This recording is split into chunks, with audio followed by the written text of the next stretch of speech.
In this video, we would mix and match the colors using the RGB light.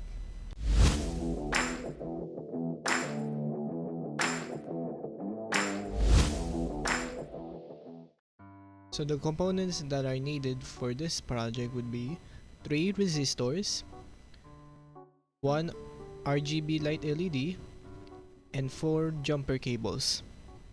Now let's begin setting up. Now the first is to attach the RGB LED to the breadboard. Second is to attach the ground pin.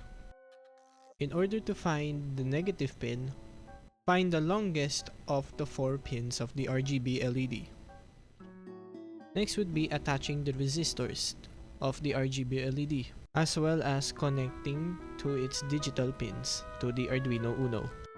To see if your setup is properly attached, check your ground pin to make sure that it's not aligned on any resistors, meaning that it doesn't create any setup issues and it's doing perfectly fine. After that, attach now the remaining Arduino digital pins. And now let's proceed to the coding process. Okay, now onto the Arduino IDE.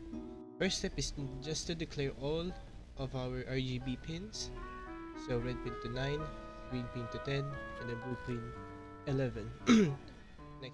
Next step is we would set up the pin modes. So now we will want is to make sure that our values are completely randomized. So we will get some colors like white, pink, and some other colors that are very mixed onto the RGB. So what we're going to do is color RGB, and then we will set to random by 3 times up to 0 up to 25, and then we will add delay it for 1 second. Lastly will be the color RGB function. So basically this would input all of the red, green, and blue pins.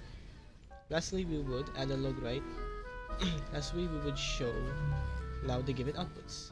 Please note that we would use the constraint syntax just to make sure this would safely measure up to 0 only up to 25.